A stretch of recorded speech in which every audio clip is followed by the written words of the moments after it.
Welcome back, everyone, to the channel. Hope you're having a lovely day out there. Welcome back. Welcome back. Thank you so much for being here today.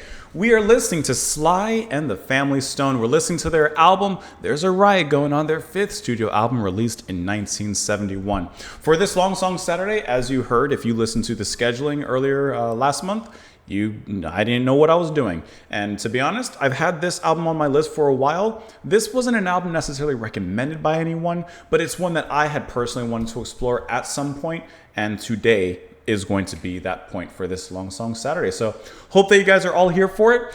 Now, you may be asking yourself a question. You may be looking at me right now and you're asking yourself a question. JP, why this album? Well, that's because, like I said, it's just one that I had been interested in for a long time. I've always heard of Sly and the Family Stone. I've always seen, can't even get that around my ears. I've always seen this album cover as well. And so, like I said, I want to listen to that today. The other question you might be asking is why all the cow gear? It's because I did a 5K this morning, in case you can't tell by the shirt as well. And it's based around the Milk District here in Orlando. And so that's why I got all this swag. There. It has nothing to do with the video. It has nothing to do with anything. It's just, I don't know, I just thought it'd be funny. That's all there is to it. I just thought it'd be kind of funny to wear it for a moment. Okay. Anyways, without further ado, actually a little bit further ado, don't forget if you're interested, you can support what I do on Patreon as little as $2 a month. Press the like button before we move forward into the album listen, as it helps get the video out to others who may be interested in the channel and that kind of thing. I also do have a Buy Me a Coffee where you can request songs and jump the line, so to speak. And I think that might be it. I'm a little tired. And by a little tired, I mean I'm very tired. And at first I was going to look for an album that was maybe, I don't know what this album's going to sound like, but I was going to look for like maybe a more ambient, not meditative, but like soft kind of album or something, just so like I could like really cool down. And maybe this is it, maybe it's not, I don't know. But I was like, I feel like listening to this, so listen to this we shall. Anyways, I didn't make a coffee or anything or any sort of hot drink because, like I said, I just ran a 5K and I'm not trying to be hot in here, so I just have the normal water to go. I refilled it a little bit ago, but as you can see, I'm already halfway through it.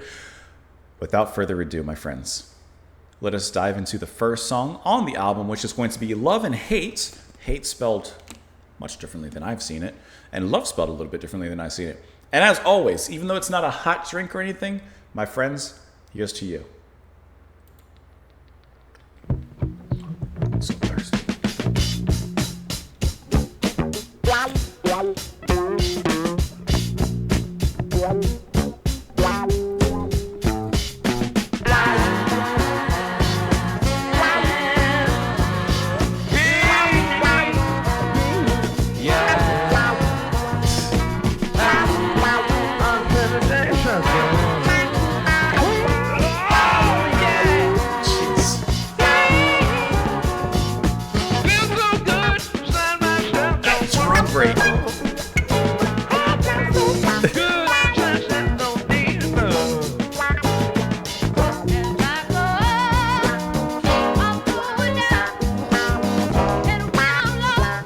Look how her voice sprang out.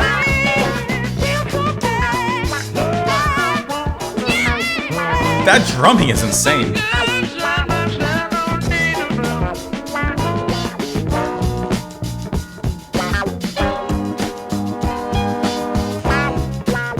And the sax hitting with the wahs on that guitar.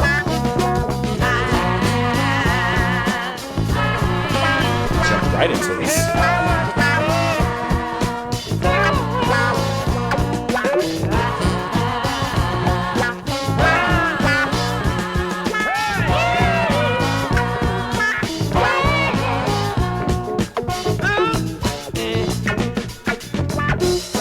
Listen to that drum break when it comes to this part.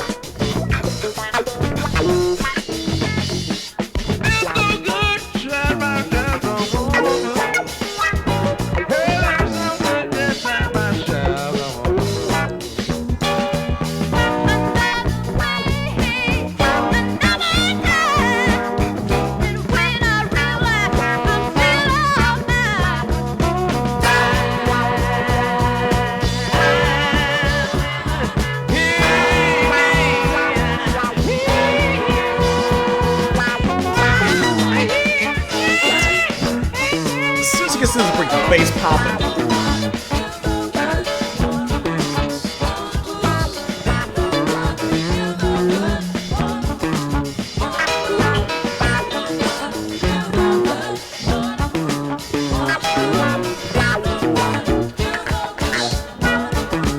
Drummer's always building and anticipating to the next part.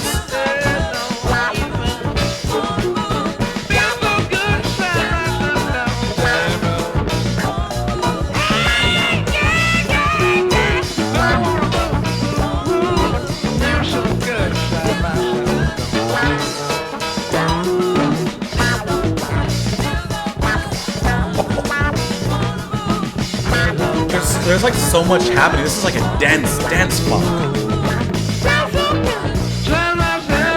See as he anticipating?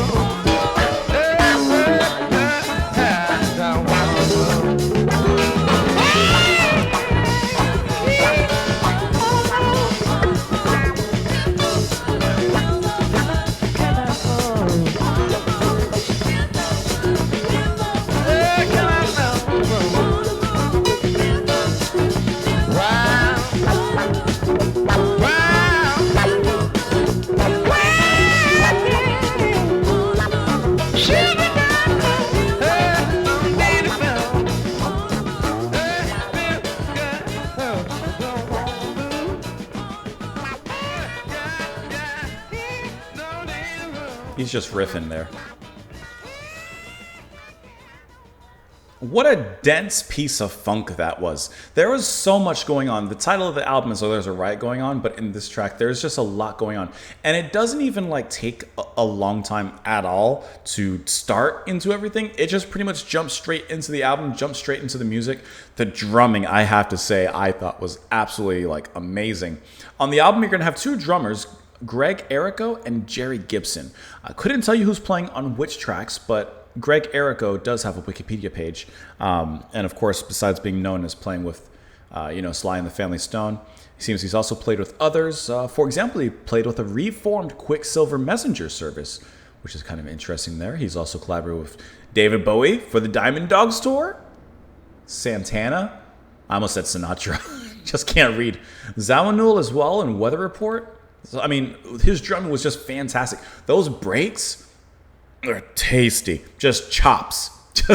Just meat chops, lamb chops, ham chops, all the other chops. He had it all, full butchery down there. Just really, really wonderful what he was doing. And I love the momentum that he builds as the music leads into the next section with the kick. That bum, bum, bum, bum, bum. Just adding that constant beats into it. Almost unnoticeably. Bobby Womack's also on this album with the guitar work, and you hear that funky wah-wah playing very, very much up front here with everything. Bass is going to be handled by Larry Graham, and obviously in music like this, you're listening for the bass, and he do be popping. He do be popping. So Sly Stone himself. Sly Stone is handling a lot of different things. The arrangements, drums, drum programming, keyboard programming, synths, guitar, bass, keyboards, and vocals. So Sly Stone himself is a little bit in everything. He has his hand in multiple cookie jars, so to speak. When you were a kid, did you guys have a cookie jar? Because I did, and I feel like, I don't know, I haven't been to a lot of people's houses with kids nowadays, so I can't say for sure. Are people still using cookie jars or something like that? Or are they just keeping the Oreos in the pack? Because, like I said, we would take the cookies out of the pack and put it into the cookie jar. I don't know if that's still a thing. Either way, Sly Stone, he's fantastic. I'm assuming that he's a lead vocalist, as I see that him and Rose Stone are credited. And I'm assuming that's who you hear in the back singing right behind him. So I like how they're both up front, handling the vocal duties and, of course, many, many other things. And then, like, the rest of the band is back there doing a lot. Ike Turner on the guitar, Freddie Stone. Okay, don't laugh at me. I've never looked into it. So Sly and the Family Stone, there's at least 3 people in this band with the last name of Stone. That's kind of cool. So, like, how are they related? Are they siblings? Is this, let me just, if you don't mind, you can come with me real quick. Let me just dive into this just a little bit. Okay, the core lineup was led by singer-songwriter, record producer, and multi-instrumentalist Sly Stone, and included Stone's brother, Freddie Stone, sister, Rose Stone. So those are the related ones. Trumpeter, Cynthia Robinson, and okay, the rest. Okay. Oh, that's also kind of cool. Let me go back here. The band was the first major American rock group to have a racially integrated mixed gender lineup. That's awesome. And when did they form? 68. You know that in some context they were controversial because of that. But I think that is so cool, and probably, I mean, not probably, must have been. What a great way of bringing everyone together and bringing, people together in that way. I think that's wonderful. It's kind of like, okay, I know it's not exactly the same, but hear me out. It's like me growing up. Excuse me. It's like me growing up and listening to like Linkin Park, right? And even when they collaborated with like Jay-Z, it was cool because it was like rock music, which for someone, for an African American growing up, we always viewed rock music as like for white people. And, that to hear like Linkin Park rapping and stuff, which, you associate with black people. It was cool to hear that coming together. And then when they collaborated with Jay-Z, it really did bring audiences from both sides of the aisle together. And they're like, wow, I can attest to this because my brother, who was very, very much a rap and hip hop guy, when like they did that album and other stuff like that, he started listening to rock music and some metal music and stuff. He went to his first metal concert with me, and he loved it. Like, it's just really cool. Like, sometimes these things that we see or read about, we don't realize how much of an influence and an impact that actually has, like, culturally and for people on an individual level. Like I said, I can speak to that myself. So I think that that's really cool. This was a great song, though. This was a really cool song. The lyrics is not much on this one. Feel so good inside myself, don't want to move. As I grow up, I'm growing down. When I'm lost, I know I will be found. Feel so good, don't want to move. Listen, he's just feeling himself right now. And feel so good inside myself, don't want to move. Another place, another time, and when I realize I'm still all mine. Feel so good, want to move. See him. No need to move. Listen, he's just chilling. That's what this sounds like to me. Right now, he's just chilling. Now, how does this relate to the song title of Love and Hate? That rhymed, first of all. Please clap. Love and hate. I don't know. I don't know. I did see that there's some information here, though. It says Sly Stone recorded most of this album lying in bed. He had his recording equipment set up in his bedroom so he could actually record music while in bed. Okay. Sly only wanted to get high and feel good, so he started off the album with a song about just that. Okay, that's kind of interesting. Is that what Wikipedia correlates? Here you go. Recording. He worked mostly alone in a studio that he had built for himself, also known as the record plant in California. He would often lie down in the bed and record his vocals with a wireless microphone system. According to the other Stone members, most of the album was performed by him alone. Oh, that's kind of cool. Stone felt that the rhythm box made unrealistic sounds if he used as designed, so he resorted to overdubbing the drum sounds manually, contributing to the dense mix. I knew it sounded dense. Man, I love when I say something and I see it there. It just reaffirms. Other band members contributed by overdubbing alone with Sly instead of playing together as before. For Family Affair and some other tracks, Stone enlisted several other musicians, including Billy Preston, Ike Turner, Bobby Womack, instead of his bandmates. The album's muddy, gritty sound was due in part to this overdubbing, and erasing and mixing techniques nearly drowned out undubbed sounds. That's true. It is like not a very clear album.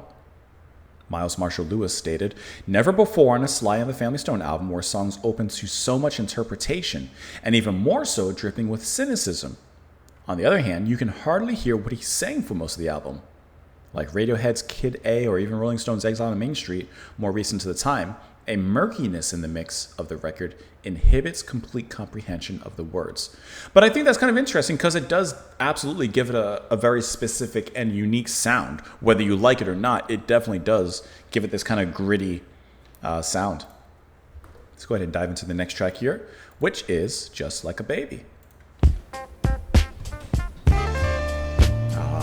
We're moving into that blues.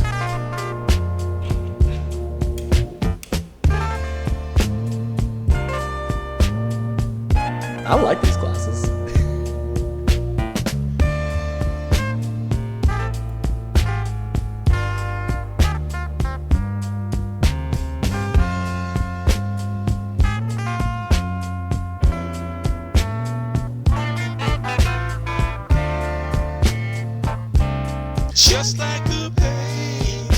the vocals do have that very like old kind of sound, recorded differently.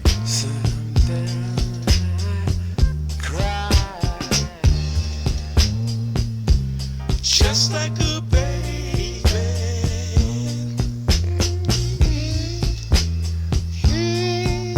I can feel it when you lie to me. Ooh, I like how he sings side and center, right?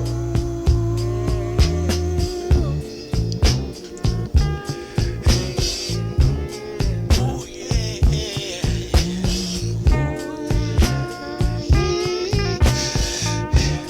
I like how strong the inhale is from him.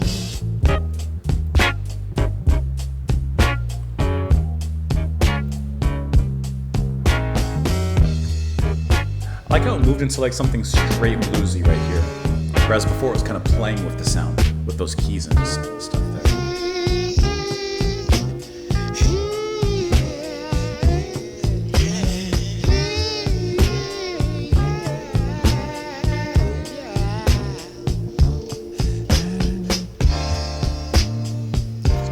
Just like a baby.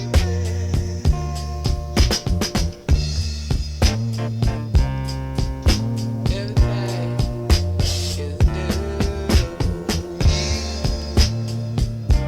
Just like a baby.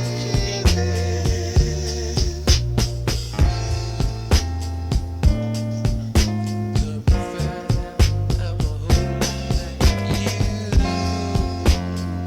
you.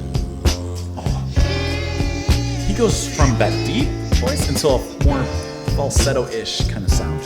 Just like a baby.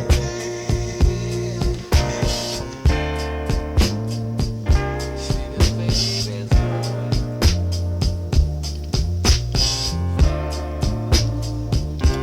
Just like a baby.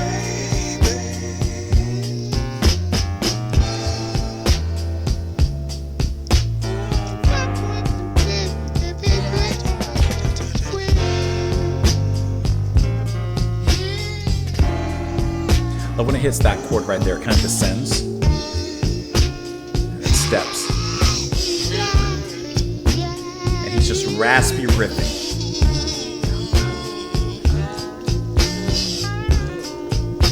And the guitar lightly kind of playing there. Oh yeah.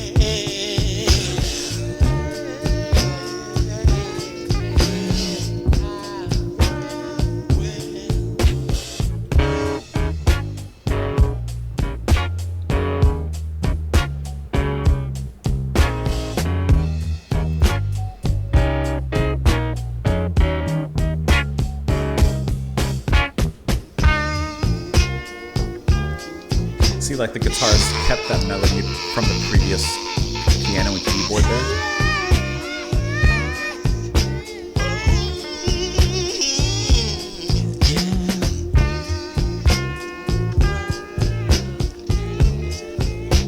He's really just riffing and harmonizing with the guitar or with the piano. He's feeling himself. That's what this all comes down to.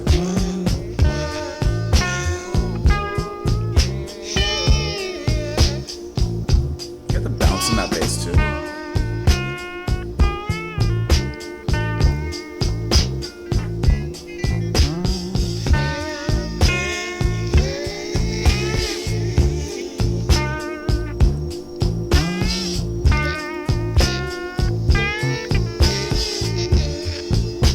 Oh yeah.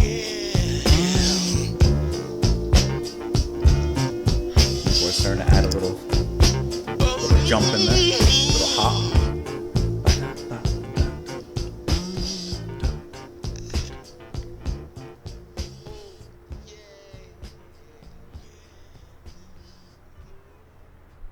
That was a very, very smooth, kind of chill track. That's the kind of track that I can definitely see him lying on the bed and just relaxing and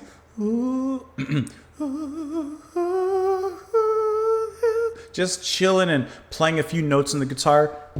Click, record. Click and record. Playing, you know, whatever it is. I'm sorry. I actually really like these glasses. I really like this, how it looks. Okay.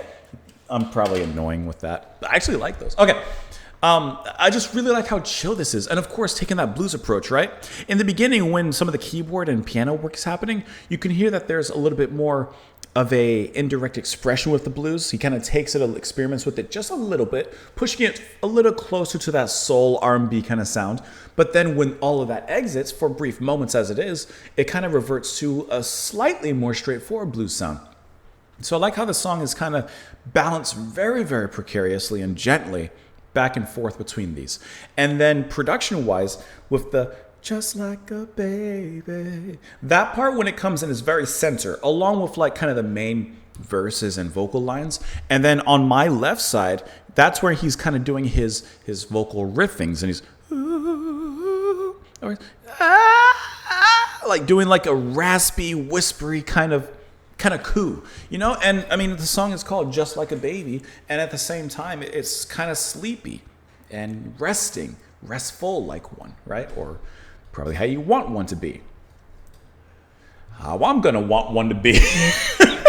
Like, it's just relaxing and chill. The bass is bouncy but lully, right? Like you got the baby in the, what is it, the bouncer? I better learn, right? You got the baby in the bouncer, and she's bouncing, and she's doing this thing. Like, you know, it's bouncy, but it's calm. It's calm and pacifying. So I really, really enjoyed that aspect as well. But I really like his singing. His voice is very distinct. I love when he dips into the low and then shoots right back up. It's just really, really nice how he does that. Lyrically, just like a baby, sometimes I cry. Just like a baby, hey, I can feel it when you lie to me. Hey, hey, hey, yeah, just like a baby, everything is new. Just like a baby, come to find out, I'm a whole lot like you too. See, the baby's growing just like a baby. Now, and the rest of it's just kind of, like I said, the riffing.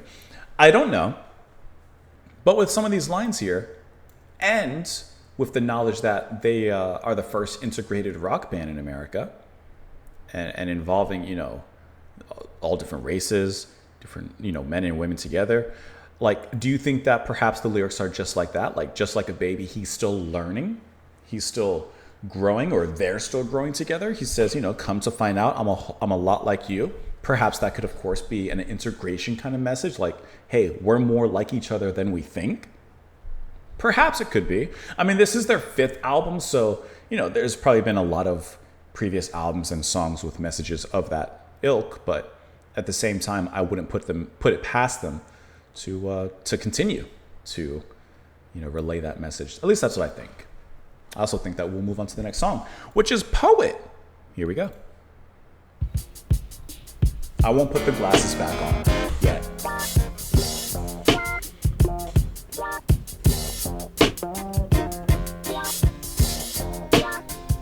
Putting down the heavy beat. That's the stomping.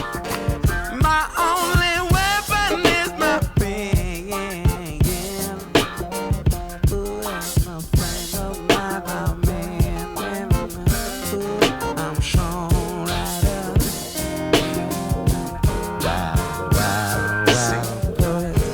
Just dips into that deep, deep voice. I'm a songwriter. Yeah.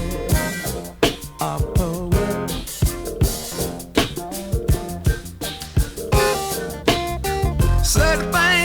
The bass with the keyboard, with that funky organ,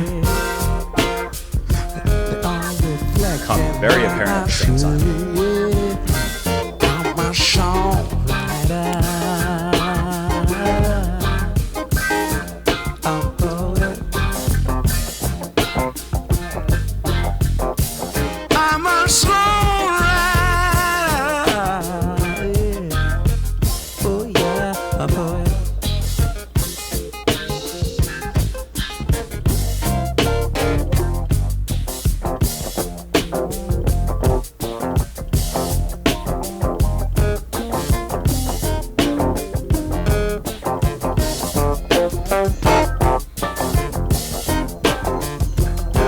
That bass is so deep on the back end.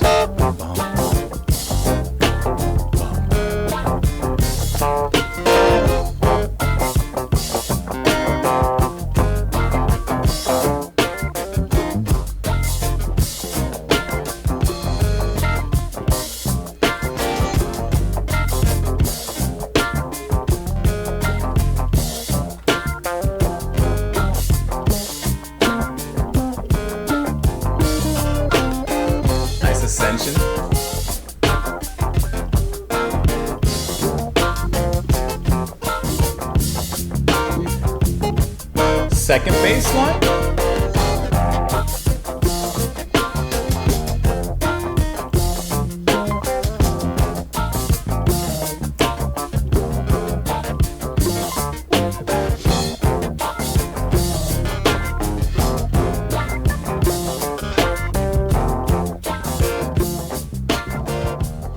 Every time the snare comes, it's like a slap.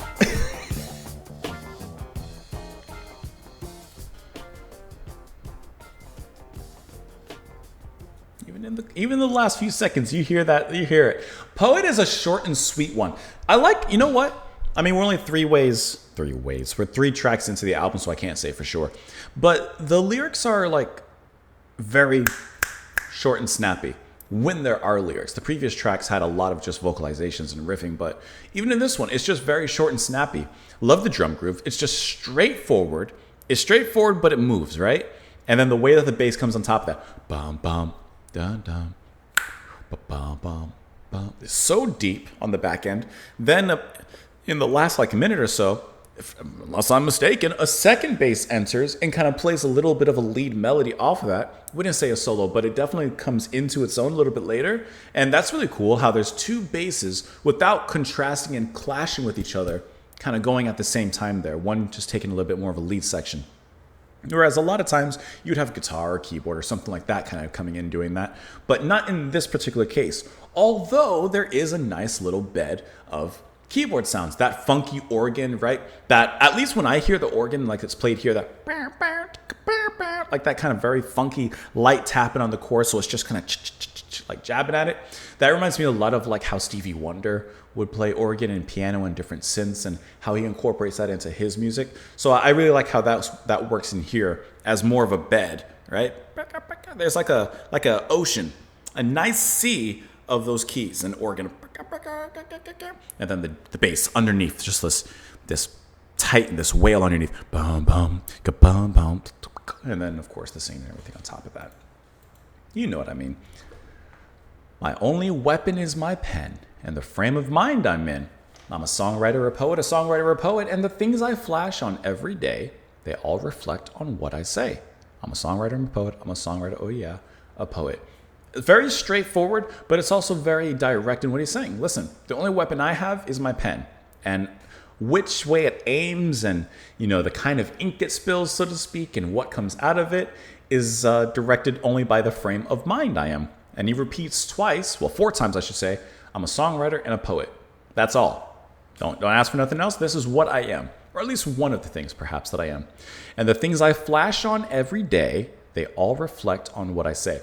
I feel like what he's saying, like what he sees every day, of course, is reflected in what he says. He says it right there. And what he says, what he sings about, what he writes about, what he delivers, the message to us, it's all reflections based on what he sees. And of course, through his eyes and through his perspective.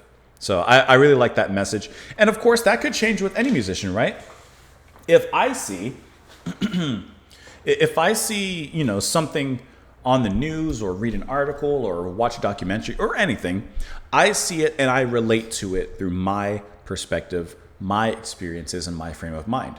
And the way that I reflect it may, of course, be, how different than you do. So I like how he just acknowledges that from his musical and artist and poetry and songwriter's perspective, he's relating these things to us. So let's go ahead and move on into the next track, which is Family Affair.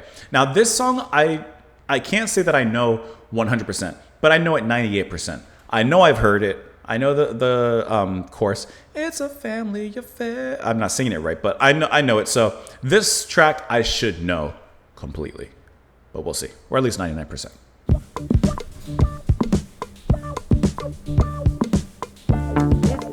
There you go. Yeah, I've heard this one. So smooth how they sing that. Listen to that bass.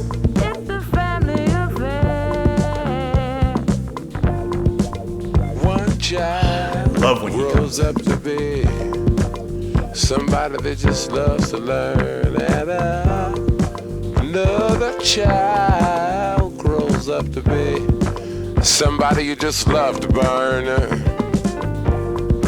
Mom loves You see, it's in the blood. Both kids are good and bound. Blood's thicker than the mud. It's a family affair. The lightness of her voice contrasts with his deeper, raspy voice. It's magic.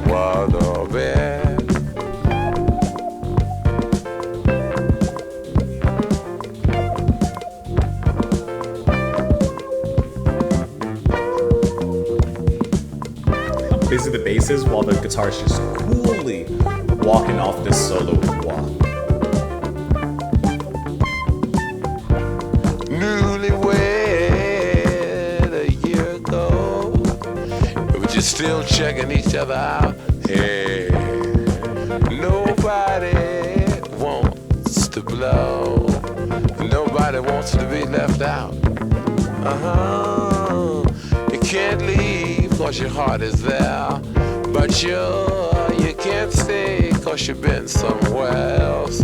You can't cry cause you look broke down, but you're crying anyway cause you're all broke down. It's a family affair. And she comes in so naturally, right? There's something about that. Yeah, family affair.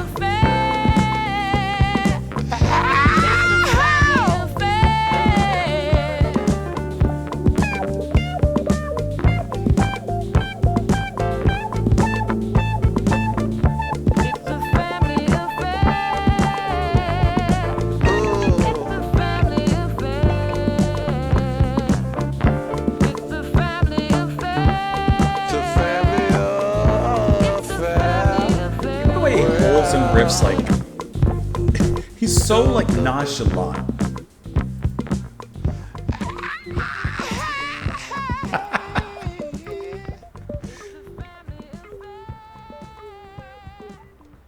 That's a classic song. That's such a classic song. The contrast between what was her name? Rosa, I believe was her name again. Just Rose rather. Rose's voice with the chorus. It's a family affair. Like, wow, that was bad. Like, it's so light and just like, I don't want to say party atmosphere, but like it's a very like chill, happy kind of sound from her voice.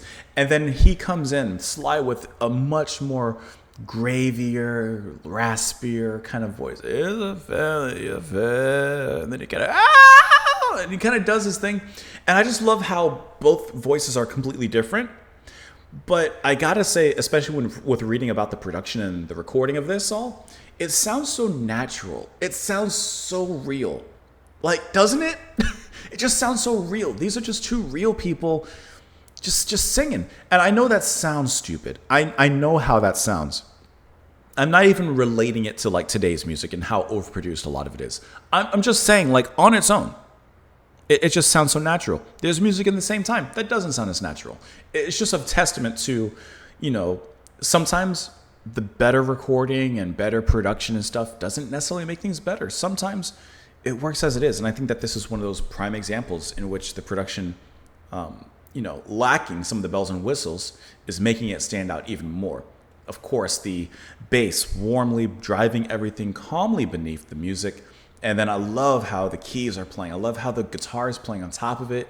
Just like having a good time. Like I said, in one point, the guitar is just kind of like chilling. The guitar is chilling and, just striking a note here or there. Wow, wow. And then the bass is getting busy. It's just such a chill vibe, but at the same time, it's a moving vibe. And I would even say to an extent, I wouldn't say it's a call to action, but I will say that like, it's a call to the dance floor. It's a call somewhere. It's a call somewhere. Let's look at the lyrics on this one here. It's a family affair. One child grows up to be somebody that just loves to learn, and another child grows up to be somebody you just love to burn. Mom loves the both of them. You see it's in the blood. Both kids are good to mom. Blood's thicker than the mud. Remember that movie, The Good Son? Remember? And like, I never saw the whole movie, but my mom would always joke with me about it with my brother and I. Remember it was, what was that kid's name? I forget his name. Home Alone kid, whatever his name was. And like, it was like he was the good son or the bad one, and then like he was kind of evil with it, and then that was a good movie. Anyways, it's a family affair. So no matter like, you know, one kid may be the good kid, loving to learn, just chill. Another kid grows up and you're like, "Ugh, I just don't want to deal with this kid." But listen, mom loves them both, right? It's a family affair. Over there, world gone bad. Newlywed a year ago, but you're still checking each other out. Hey, nobody wants to blow. Nobody wants to be left out. That's good. You should absolutely still be checking each other out if you've only been married a year. Are you kidding me? That's like nothing. My wife and I are over 10 years now. Love each other. Are you crazy? Crazy. You can't leave just because your heart is there. But sure, you can't stay because you've been somewhere else. You can't cry because you'll look broke down, but you're crying anyway because you're all broke down. I love the reaffirmation there. Like, you can't cry because you'll look broke down. Guess what, brother? You are. It's a family affair. It's a family affair. Let's dive into some of the information on this particular track here. It says that Family Affair became the third and final #1 pop single for the band. It was ranked number 57 on this, so I don't care about Rolling Stone. Let's see. It was markedly different from their earlier hits. Richard Tiles muted most of Sly Stone's guitar parts while emphasizing the electric piano by Billy Preston and editing the rhythm box to sound like a heartbeat. Family Affair was the most successful hit of their career, peaking at #1 on the Billboard Hot 100 for 3 weeks while achieving the same on the R&B singles chart for 5 weeks. And it says a longer version also emerged. So there you go. A lot of #1. Also in Canada, hitting #1, 46 in Australia, 11 in New Zealand. The Hohner Pianette. Let's look at that. That looks cool. Imagine, like, you know, if you have that in one of your rooms or your office or something, first of all, that's just a great piece of furniture. But, you know, let's not take away from what it is. What a cool instrument. And that sound, right? That electric kind of sound. All right, let's move on to the next track here, which is going to be, hold on, I gotta pull it up. Africa Talks to You, the Asphalt Jungle. After that, we'll let the next track play because it's technically like 4 seconds of silence, which is the title track. There's a riot going on, which since it's silence, I'm imagining that means that there's not a riot going on, or it's the quietest riot I've ever, which I've never listened to Quiet Riot. All right, let's go.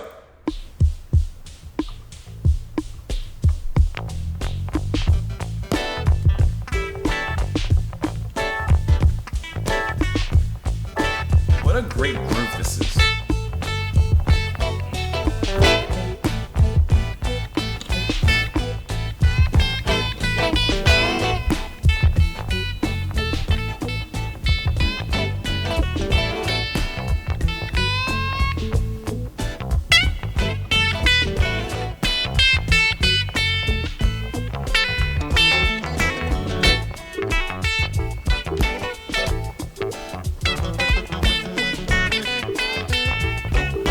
I love how much like riffing and playfulness there's happening in the instruments. Like, you're the guitar primarily.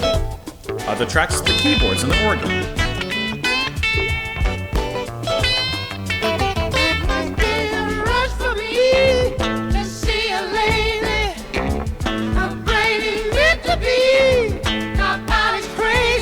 This is high falsetto.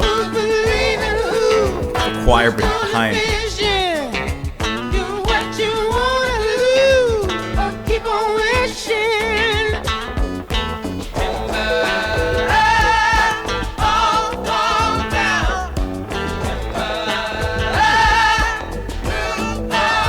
That's strong.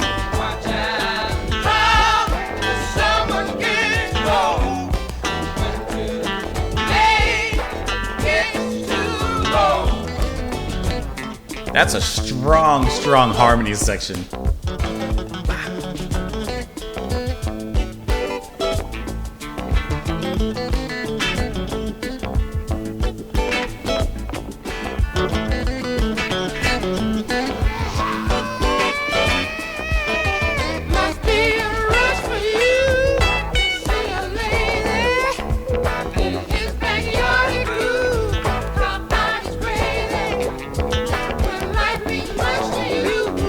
Why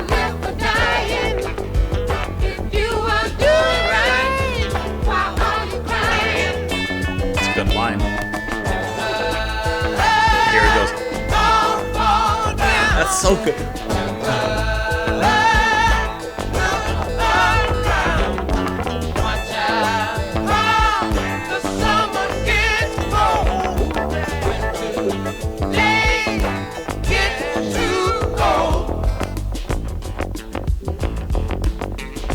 Listen to that bass. Just creeping. That bass is creeping.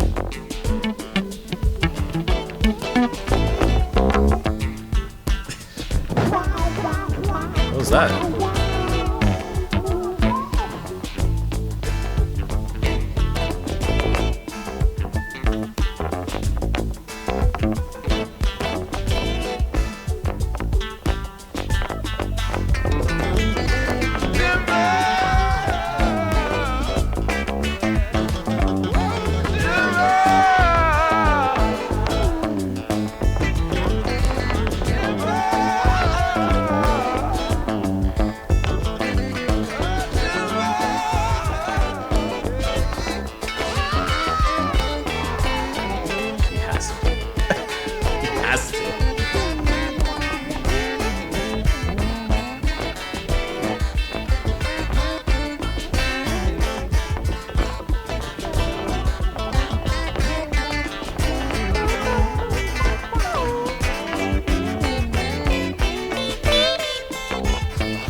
Whoever's playing those keys there,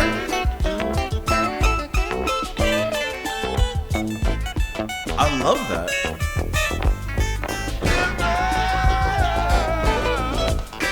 You heard that? The constant? I wanted to see if he was going to do it again on the bass.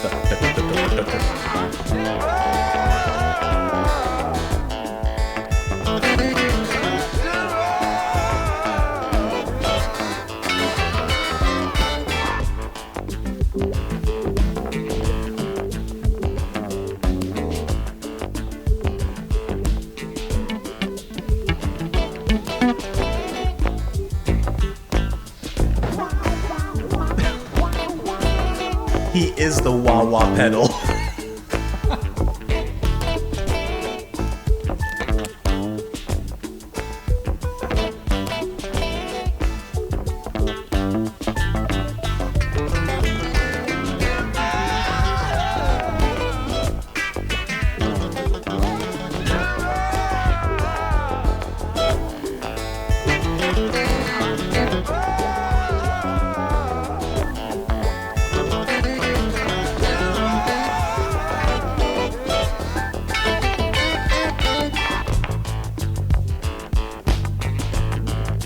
All that guitar and stuff dropped out. Just hit with the bass, the drums, a little bit of keys over there. There they go. But I like how that leaves a room for depth from the bass. Now they're coming back in.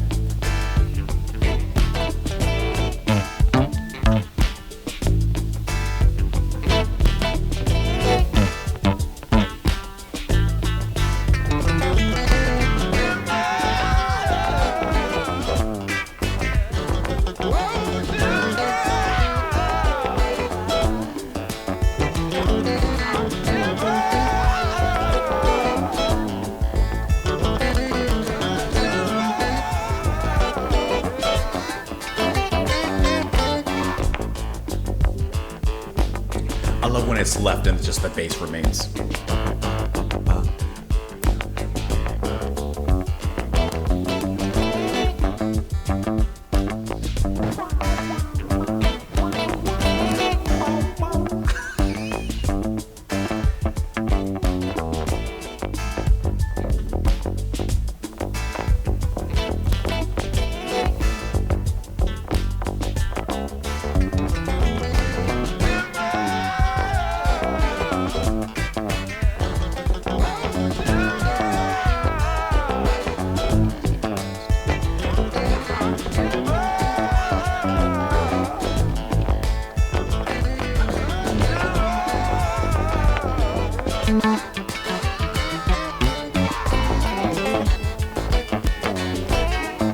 Starting to do some fast little fills there on these.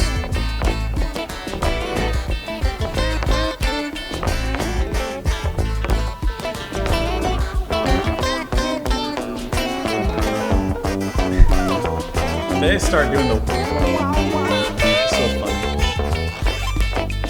Oh, simple.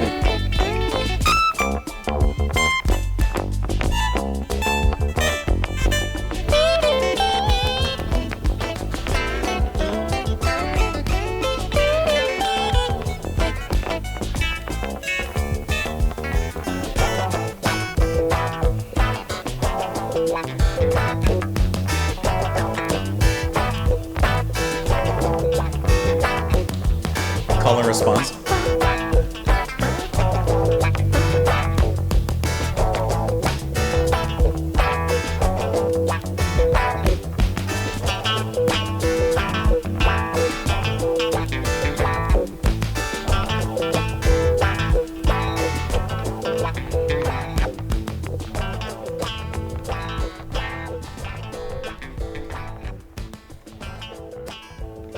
Let's just let the next track play for the next 4 seconds.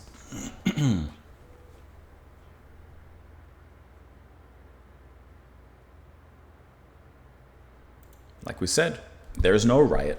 Okay, Africa Talks to You. This is a track of 2 parts. The first half, the chorus is the best thing about it. Da da oh, oh da da. That huge moment from the choir and from everyone in the band, I would imagine, is just so powerful. Probably the most powerful moments that we hear on the album thus far, I would say, with just all of them, their voices just coming out and just like opening the huge doors and emerging with light. And it's just this really, really powerful chorus that I love how that works. It's just so like magnanimous that how that starts, and I wasn't expecting that as well. So it's just this big moment in this, very cool funk jam, and that's what the second half of this track is. It is really just a jam that goes on for, I wasn't counting, but let's just say 4 minutes or so, and they're just jamming in there. Now, whether you like it or not, they're just jamming in this very cool and smooth rhythm that they're playing with. The keys, the guitar, it's all happening in there. There's some quick fills of like some of the keys. I love the sounds that they're using, as we mentioned before. There's a few lyrics that just like kind of end and come off of those big chorus moments just to push things towards this outro and this jam, but otherwise the second half of this is really just instrumental. I do think it goes on for a tad bit too long because there wasn't anything as interesting happening on the back half as there was on the front half. So in my opinion, and for myself, I do think it goes on maybe just a little bit too long, just a little bit, but it wasn't like egregious or anything. I'm not over the moon about it. Well, no, that's not how the phrase works. I like the song, but I wasn't crazy about the length of the back half. But however, the strength of the first half, especially with that chorus, I think is incredible. That is just a cool moment. Must be a rush for me to see a lazy, a brain he meant to be, cop out he's crazy. But who's believing who? Who's doing the fishing? Do what you want to do or keep on wishing.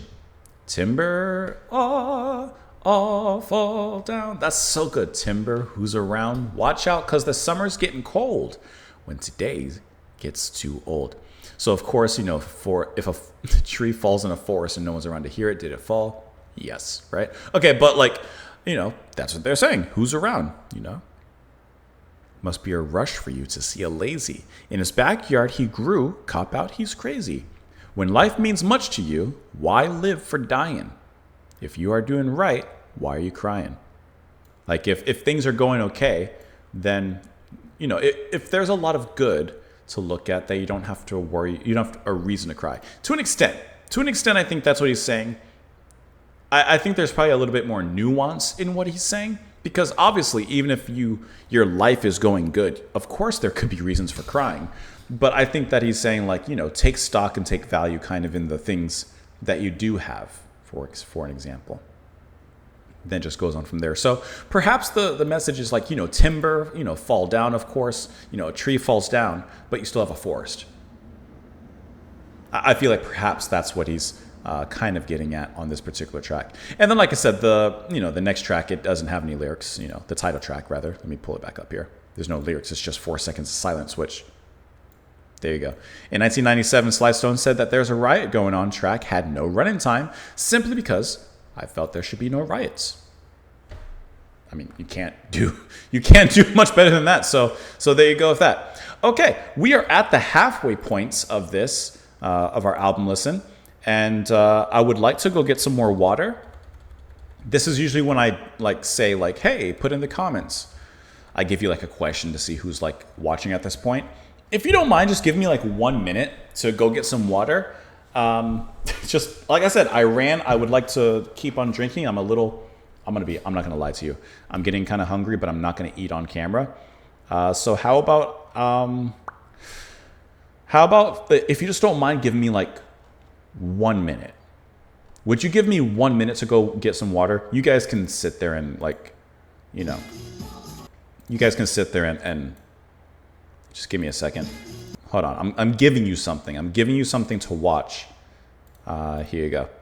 I'll be back. I'll be back in a minute. If you want, you can skip ahead. You can skip ahead, or you can, just chill for a second. All right. I'll be back.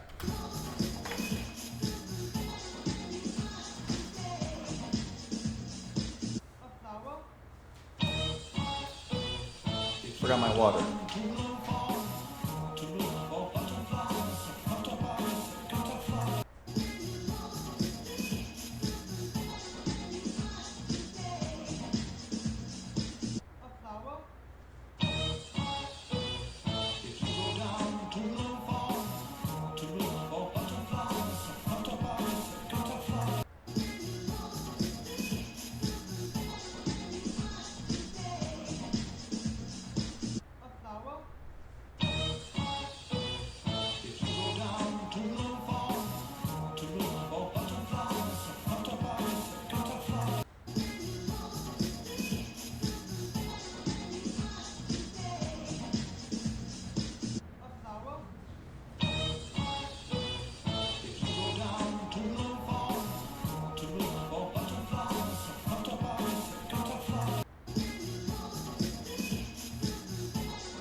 Still dance like that.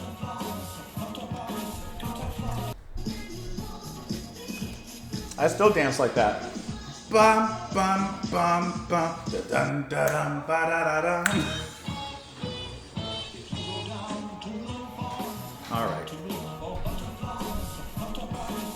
All right.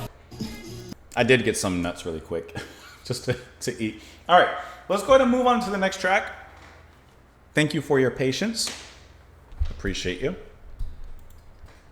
Let's go ahead and move on to the next track. Listen, I'm sorry. I was starting to get a headache because I was I needed food. Even though I just ate before I started recording, but I needed something. Okay, Brave and Strong, starting off with the second side of the album. Here we go.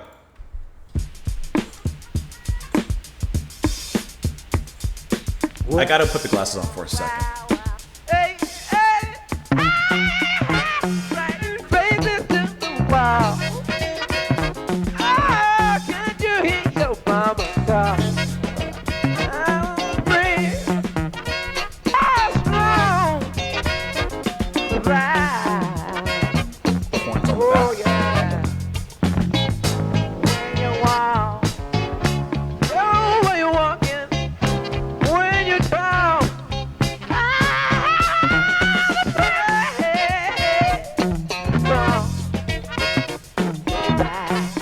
There's those funk breaks.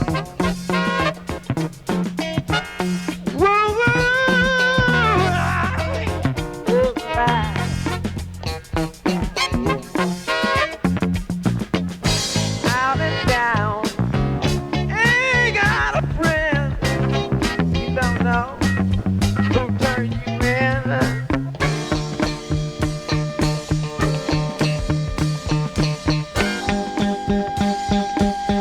like a build-up into something. There you go.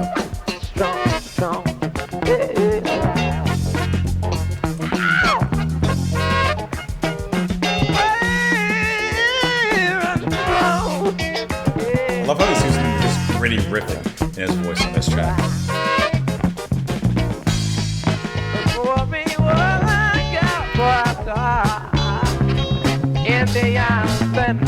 That big descending bass line. I love how this note is held on the keys there. Right there.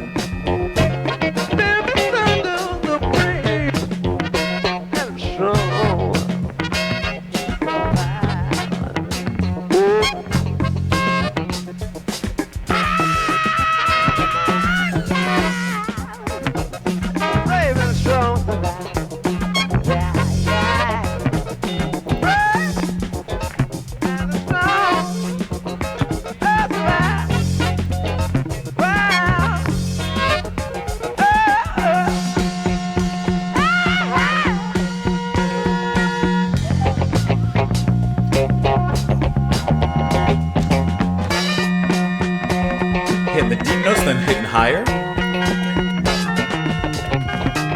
He's playing.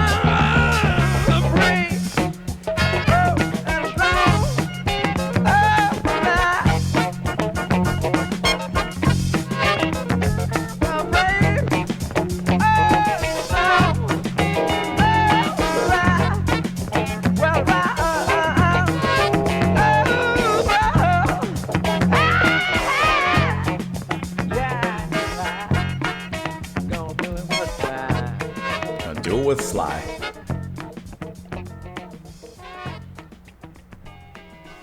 I mean, you cannot deny that this track starts out the second side of the album with some absolute funk upbeats. It's fun. The bass is once again bright, full and center. And I love the moments in the music when the bass goes down. It's like dun dun dun dun dun. Well, I guess dun dun dun dun, like playing those deep notes. And then as it moves back into the higher notes and at a snapneck pace, it does that with the keys. And those keys are providing that very, like, not whimsical, but those kind of fun, jaunty, like kind of playing. And so when he goes into those higher notes, it works so well matching that range and almost hits like a sort of harmony between the two, which is really nice to hear. And of course, Sly is just, he's really ripping into the riffs. And what I like is that when he does that, he doesn't sound like, to me, the most perfect singer. He's not singing like trying to make it sound perfect. You know what I mean? He's not singing like that. That's what I mean when I mentioned like a few songs ago, like it just sounds very natural. He sounds good. No doubt. I'm not downplaying his voice or anything, but it's not like he's trying so hard to like hit the perfect note with the perfect sound, with the perfect cadence and the perfect delivery. He's just doing what he's doing. He's just chilling, relaxed, probably in bed, apparently, according to the info that we read. Like, he's just kind of riffing and doing his thing. And he's doing it with some really, really strong musicianship beneath it. Once again, I love the bass playing on here. Larry Graham going to be playing, or maybe it's Sly himself. Who knows? That's the thing. I don't know exactly who's involved in what songs because apparently Sly did a lot of it himself. So while I can't quite comment exactly all the time, it still sounds good. Frightened faces to the wall. Oh, can't you hear your mama call? The brave and strong survive. Oh, yeah. When you walk, know where you're walking. When you talk, oh, well, you can finish that one and you know who you're talking to. Brave and strong survive. Out and down, not down and out, not Genesis. Ain't got a friend. You don't know who turned you in. The brave and strong survive. Before me was a cowboy star, Indians, and there you are. The brave and strong survive. I gotta tell you, while I understand, the brave and strong survive, sure, the verses kind of throw me off a little bit. Frightened faces to the wall. Can't you hear your mama call? Know where you walk. When you're walking, know who you're talking to. Like, the lyrics almost speak of street smarts, for example. Here, this part makes me think of, like, This part makes me think of like people are facing a wall for execution, hence their frightened faces to the wall. Can't you hear your mama call? Like when soldiers sometimes are dying or facing death, crying out for their mothers. Is that kind of the message, the vibe I'm getting out and down, ain't got a friend, you don't know who turned you in? Or maybe he's speaking of like when you find yourself in hard situations, in different hard situations, to keep brave and strong. To keep brave and strong so that you will survive and get through it. I think that's probably what he's getting at. Yeah, I think I was starting to muddy the waters on that one. I was getting a little bit too okay. I think that's just what it is. Just keep on moving, keep on pushing, and you're going to be okay. I think that's probably closer to what he meant. Okay, I wore the glasses for one. I don't, listen. This way, if you don't care that I'm wearing the glasses, you get it for a little bit. If you're annoyed that I'm wearing the glasses and you say, JP, I want to see your eyes. That's why I don't wear the glasses all the time. Okay, moving on to the next track, You Caught Me Smiling.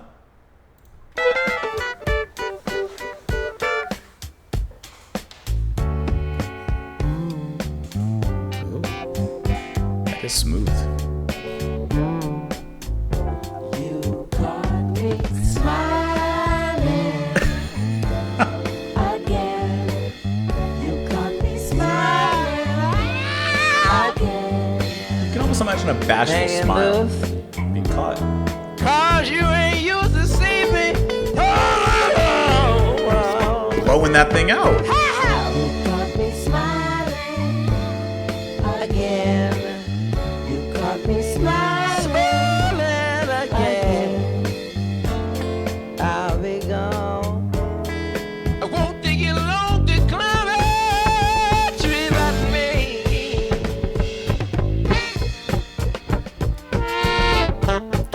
Hitting that bass with the drums.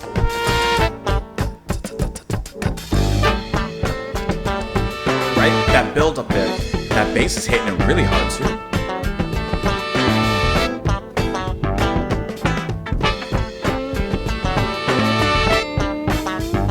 Guitar plucking strongly on the right. Caught me smiling again. You caught me smiling again. I ain't down. I'll be around to carry it Me smiling again. You caught me smiling again. In my pain, I'll be sane to take it.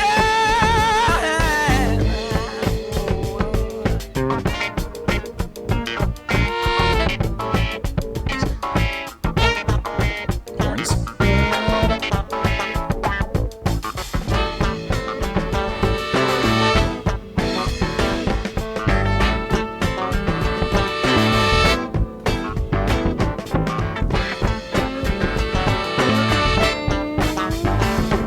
Long hold.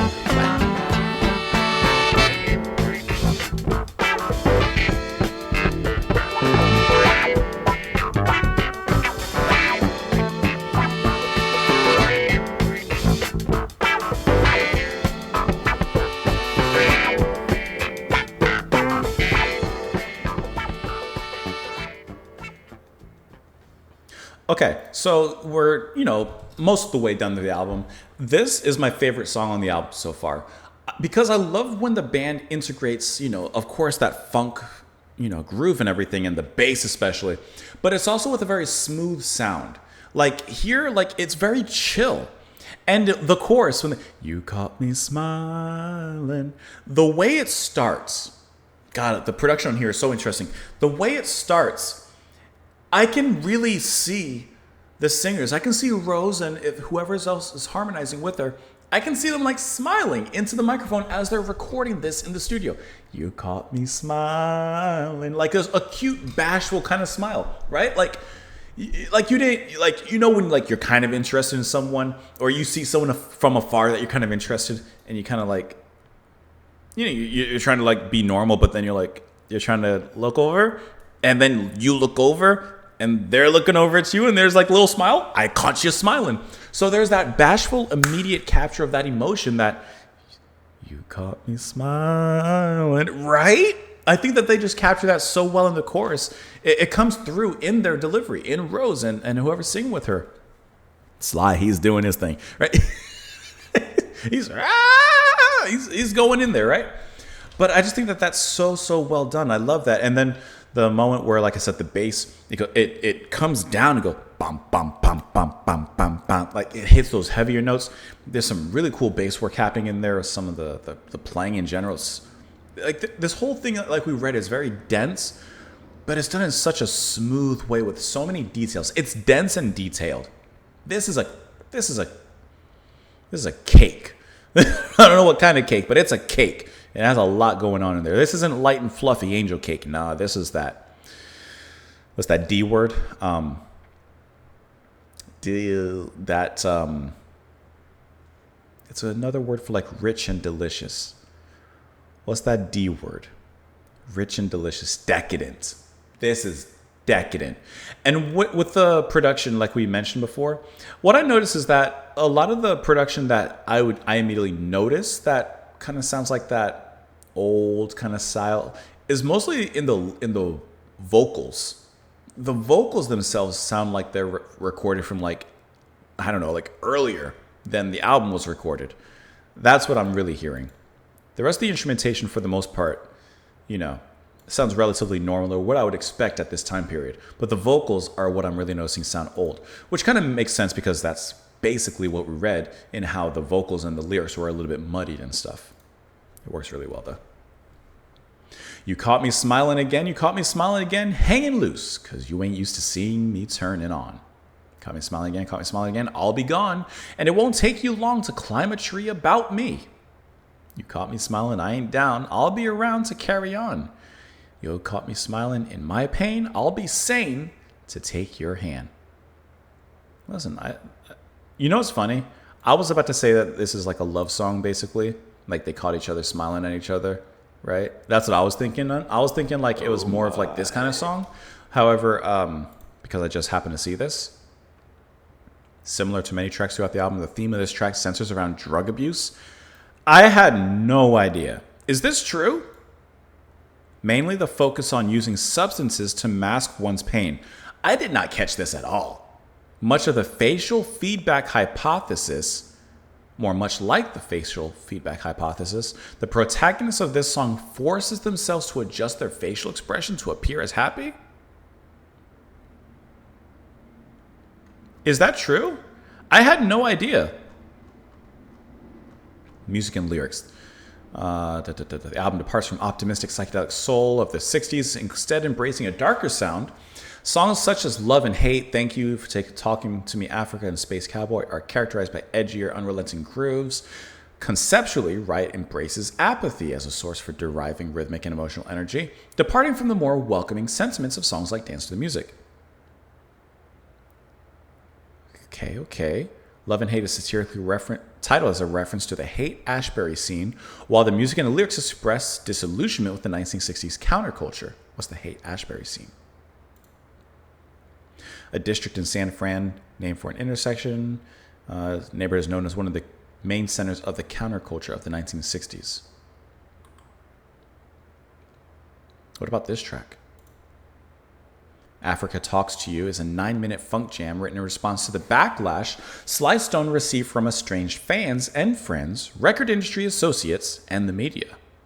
According to biographer Eddie Santiago, the lyrics cynically portray fame and its cold retrogression into perceived insanity, with a chorus that reflects Sly's feelings on being cut down in his prime like a tree in the forest. Wow.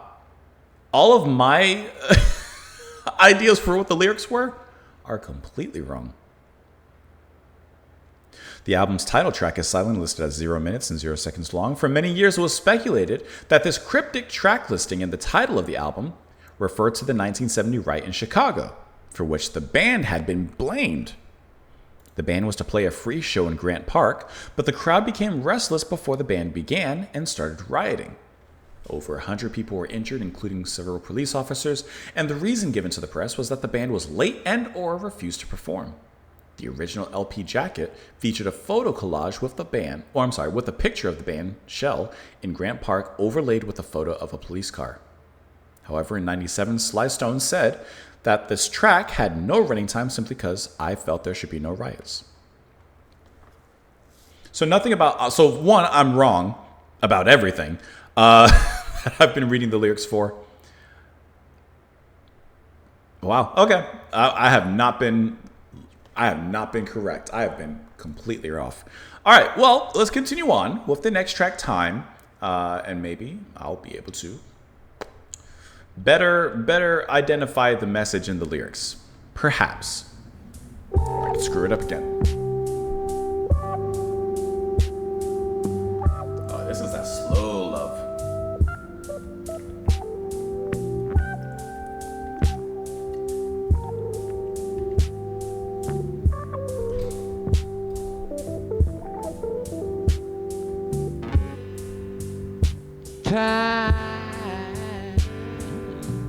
It's kind of like Otis-like. Needs another minute at least.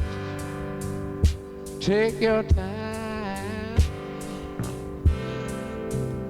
but you gotta let me know. Yeah.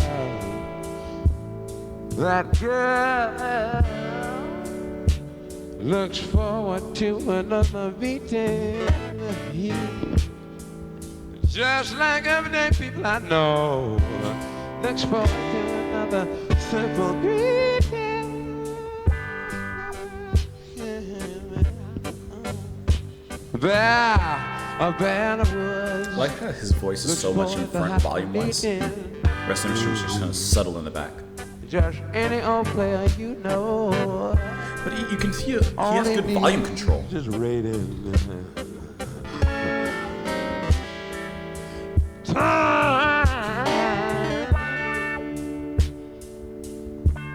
Is education. Even when they tell you it's a sophistication.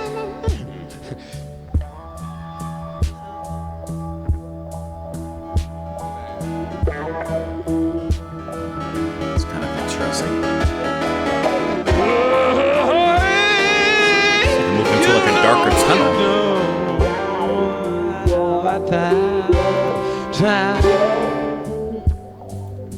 It got into like a darker little tunnel right there before pulling out. Need to be a little longer. Time. The universe needs to be a little stronger.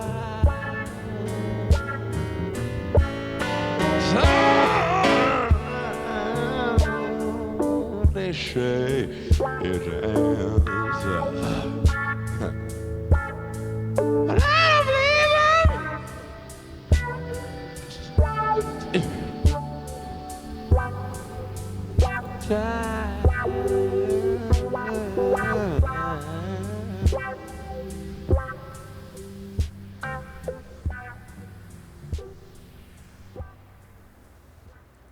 That was another very, very smooth track. A lot of great volume control in there. Like I said, Sly himself, I can really feel him like singing like at the mic, but then he pulls it away very, very perfectly. You know, when he gets close and deeper in his voice, he goes, time. Like he kind of pulls it in, and then when he like when he does his thing, you know, like it's just really great, the volume control, but not just from him, but from the band as well. You know, the keys in the back, or that organ, that very wow, that wow, like that organ is just played very, very subtly in the back, just kind of very gently, a very moving drum line, just to gently pad things along. But then there's that kind of interesting moment in the song where the best way I describe it, like I mentioned while it was happening, was it kind of got like into this tunnel. And while the music was very gentle and like freeing, all of a sudden it became a little bit more claustrophobic and darker. And it was like it was swirling and spiraling into this tunnel where the music was noticeably getting like heavier and more compact and encompassing, kind of like I said, claustrophobic.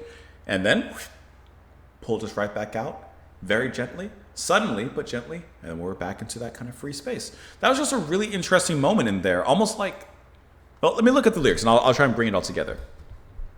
Time needs another minute. That's good. Take your time, but you've got a limit. That girl looks forward to another meeting, just like everyday people I know. Look forward to another simple greeting. A bear in the woods looks forward to hibernating. Just any old player you know, all he needs is a rating. Time is education, even when they tell you it's sophistication. Oh, you know that time needs to be a little longer. Oh, time. That's when he really get like time. The universe needs to be a little stronger. Time, they say, is the answer, but I don't believe it. Time. So, first of all, I love the opening. Time needs another minute. There's a limit to everything, right? Girl looks forward to another meeting, just like everyday people I know. It's all in time, and time is the essence of everything. And I love the line, time is education.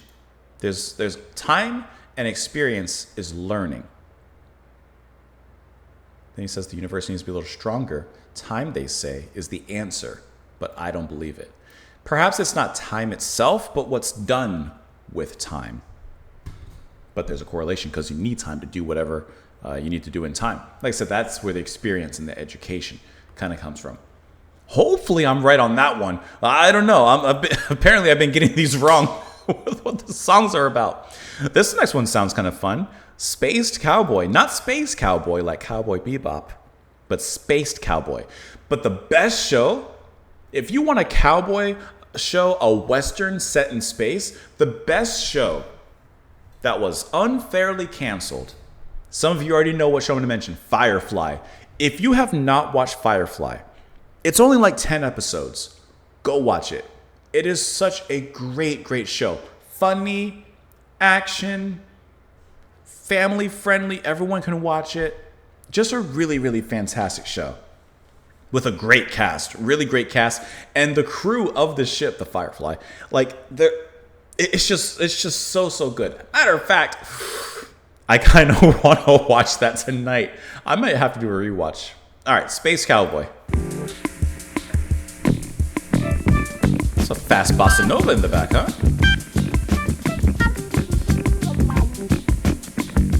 Kind of started that way.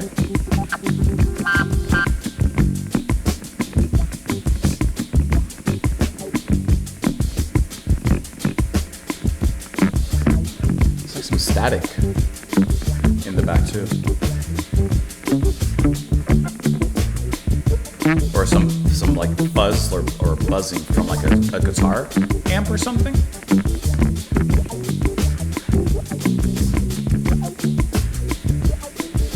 Something's happening.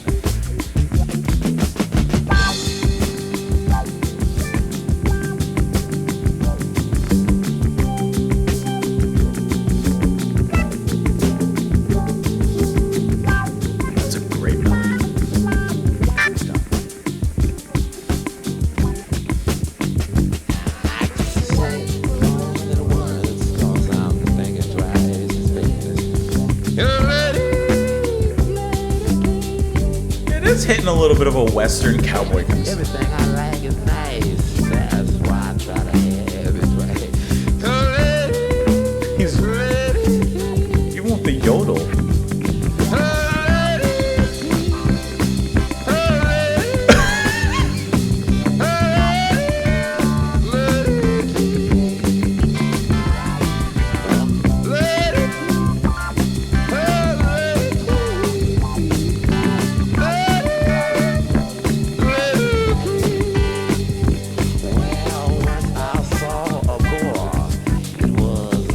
I was not expecting this.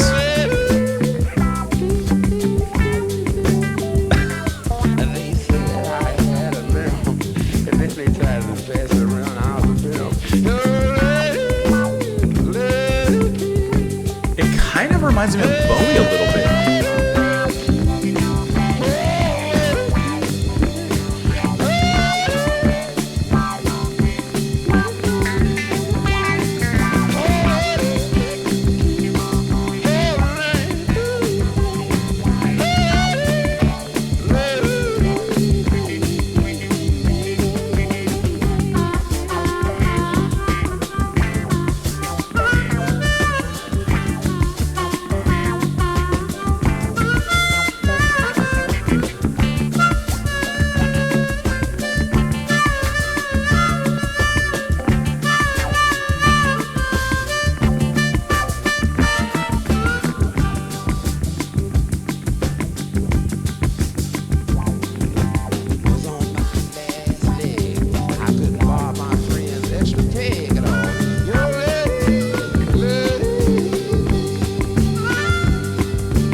Okay, we have to talk about this one. And it's called Spaced Cowboy, so allow me.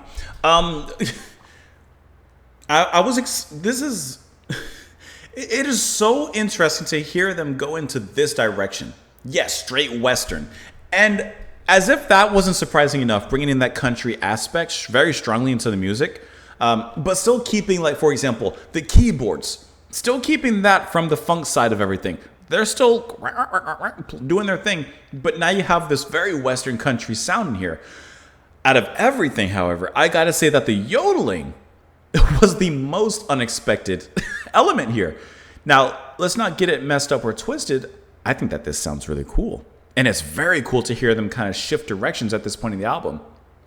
But I have to know the inspiration for this one. What in tarnation? Like, what led them to go into this direction at this point in the album? I'm just doing a quick search on Wikipedia. You guys can come with me. Okay, so we had mentioned this, but obviously songs like some of the ones that we heard already are characterized by edgier, unrelenting grooves. Yes, it's very unrelenting, like horses on the plains. But what is the inspiration behind, like, this song? Let me take you guys off my screen for one moment. I just want to, like, see if there's something. Spaced Cowboy, Sly Stone at 80. I think this is just an interview specifically about, or with Sly himself, not necessarily about the song. I don't see anything initially. I don't see anything, like, no information, like an interview or something like that about this. But I'm going to do this really quick. Let me go to YouTube. Maybe in the comments. Sometimes in the comments there's, like, something. No, there's nothing. I don't see anything. Okay, well, I'm out on that end. I got nothing. But it is just very, very interesting, like, how they went in this direction. Like I said, I think the yodeling sounds great. I think it sounds really cool, and it works in here. I can't yodel. I don't even know why I'm thinking of trying. I would end horribly. As if all of my singing throughout this video hasn't been horrible in the first place. I can't say it more than once because I'm thinking twice as fast. Yodelay. Everything I like is nice. That's why I try to have it twice. Well, once I saw a boar who was a social whore. Yodelay.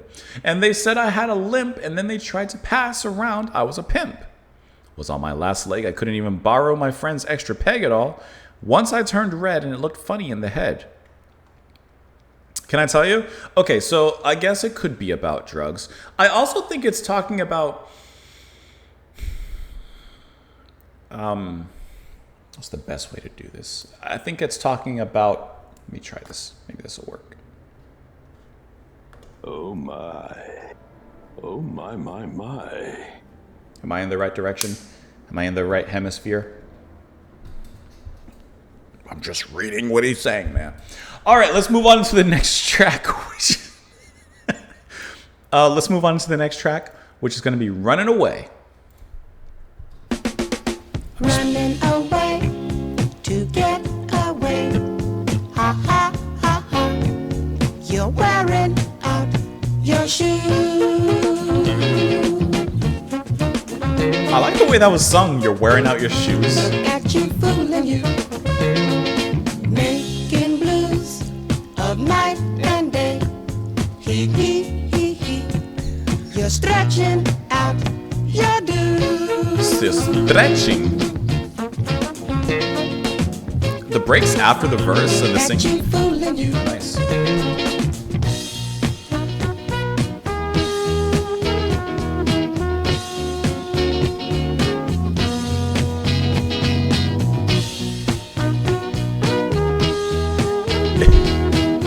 It's very bouncy and, like, innocent.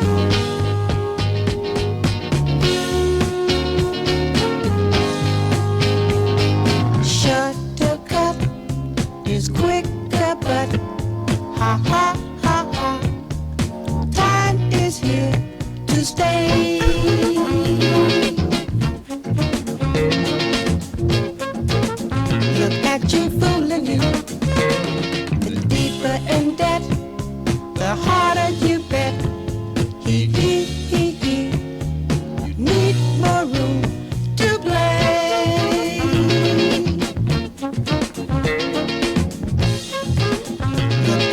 fooling you.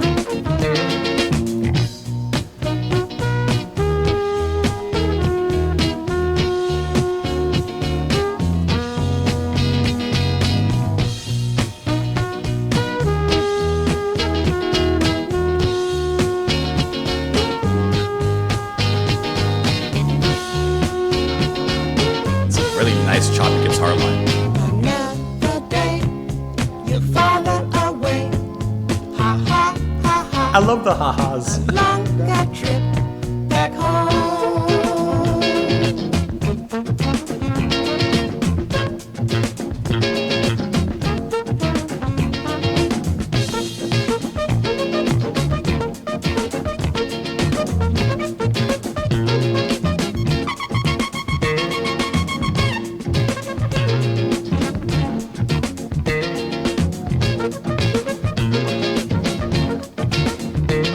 Nice trumpet solo to end things.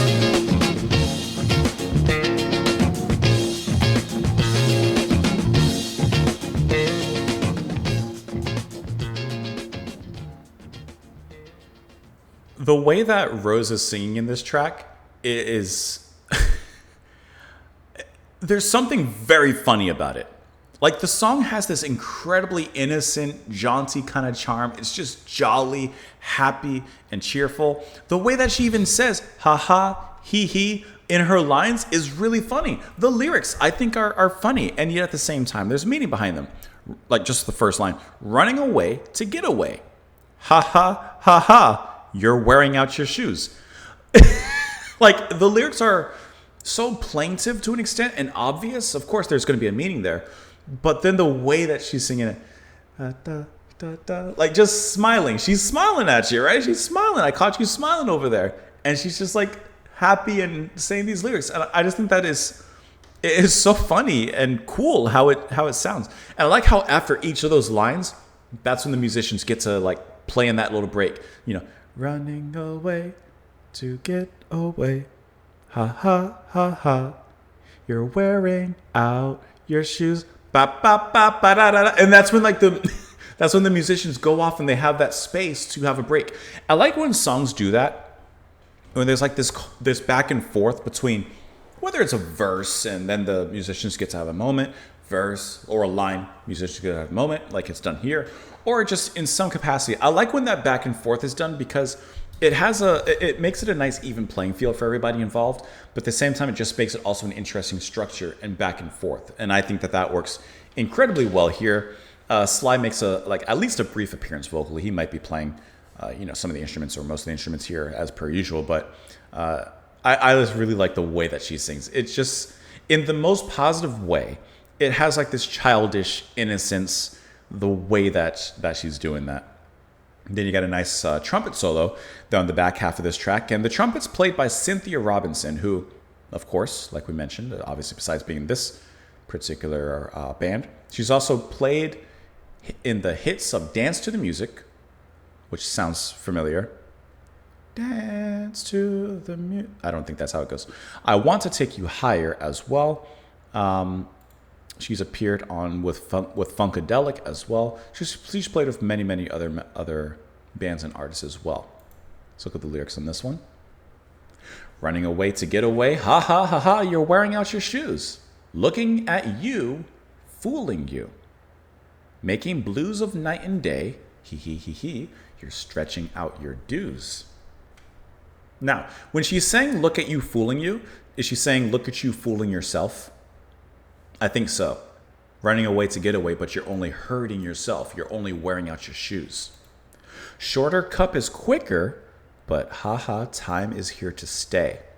Like, I like that. Like, okay, if you had a full cup, if your full cup was here, but you're like, no, a shorter cup, I can drink more quicker in a sense. Well, I think that's kind of what she's getting at. Like, you can take quicker, shorter drinks, but it doesn't matter. Time is here to stay.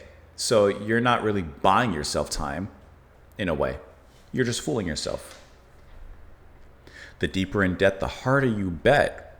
You need more room to play. Another day you're farther away, a longer trip back home. The farther away you go, the longer trip you have back home. So I think that's what she's getting at.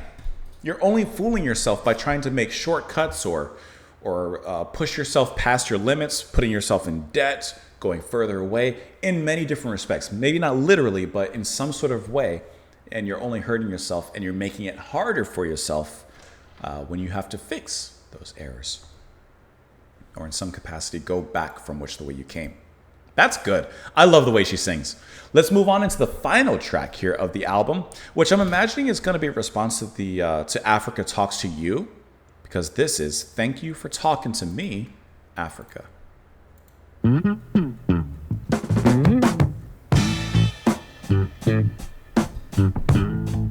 It's a heavy groove and bass line.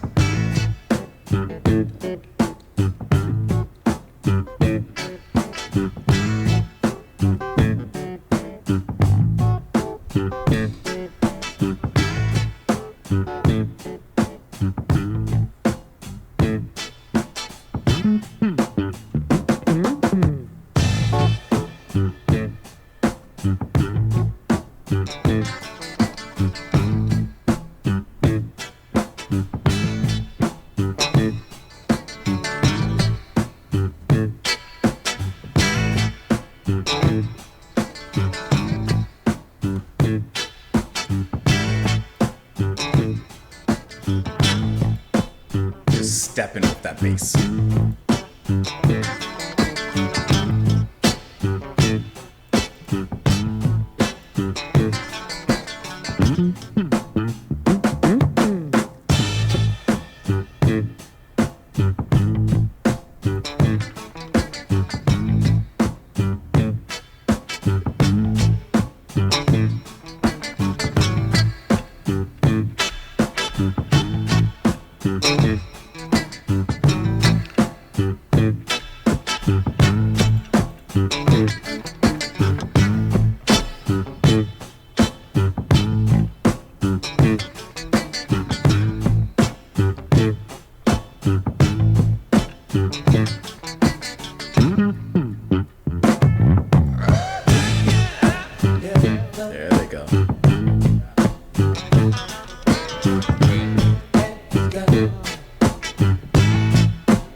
distant ah in the back.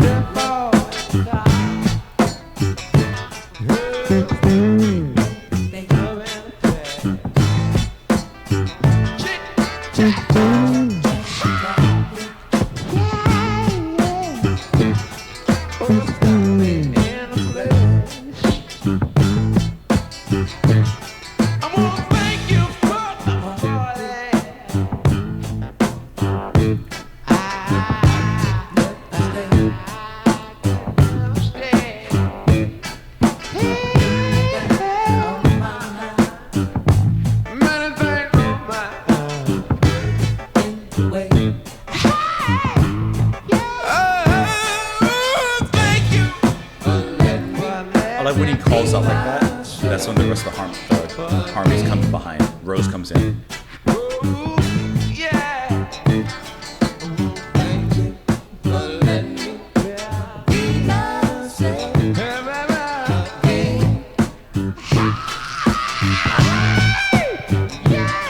That's from the back.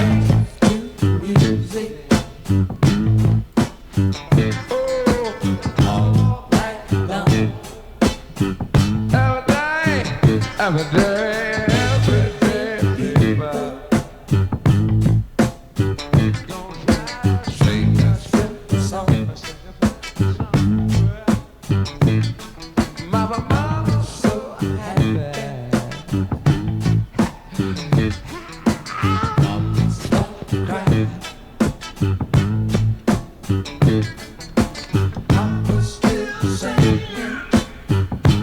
Papa still singing, you can make it, you can make it. They're like in the back of the room recording this.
Lozenge.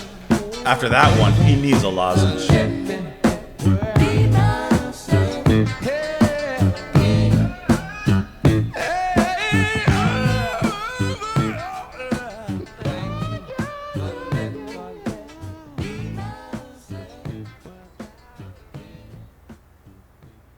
And so it ends. Our full album listen. There's a riot going on from Sly and the Family Stone. Thank you for talking to me, Africa. Ends with another kind of just long extended jam. With, yes, there's lyrics, there's singing, there's a lot of vocal riffing. The last one that Sly does, he puts some back of the throat in that. He really goes from like the back of the throat on that one. With a heavy bass line that just pulses and moves you along with a steady drum. This is a very even, easy-going kind of jam. I won't say a slow jam, but a very level jam, a very even jam.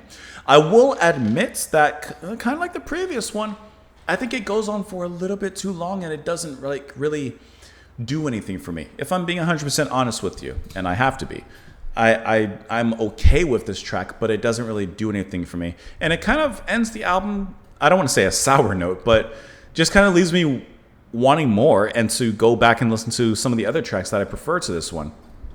Matter of fact, if I'm being doubly honest, I think that this is kind of one of the most boring and weakest tracks on the album. There's just not much there for it. Sure, perhaps in isolation, it sounds good. And if you were to catch me, instead of doing a full album listen like we're doing today, if we were doing song by song by song, maybe I would have enjoyed this because I'm just taking it as it is and on an individual level.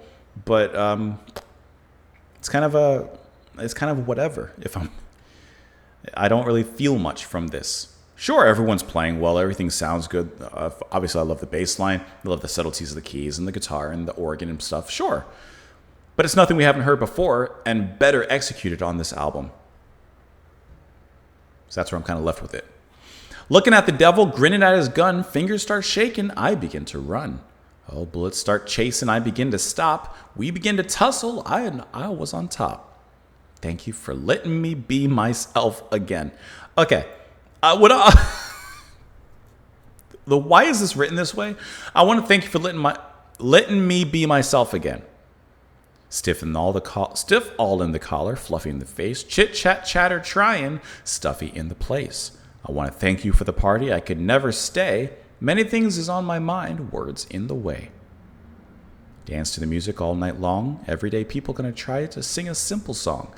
And looking at the repeated line of thank you, for letting me be myself again, I view that and hear that from the band themselves, from Sly and the rest, singing to us, the audience. Thank you for allowing us to just make the music as we wanted to make it. Mama's so happy, mama start to cry. Papa's still singing. You can make it if you try. You can make it if you try. I feel like that's, Dad singing, like encouraging the band, encouraging Sly perhaps, like you can make it. Keep going, keep going. Flaming eyes of people fear burning into you. Many men are missing much, hating what they do. Youth and truth are making love, dig it for a starter. Dying young is hard to take. Selling out is harder. And hence the ending message of thank you for letting me be myself again. They're not selling out. They're going to be who they are, and they're going to do it well and be it well. Looking at this track, it says the song released as a double-A side single with Everybody is a Star, reached number 1 on the soul singles charts for 5 weeks, and reached number 1 on the Billboard Hot 100. Hold on.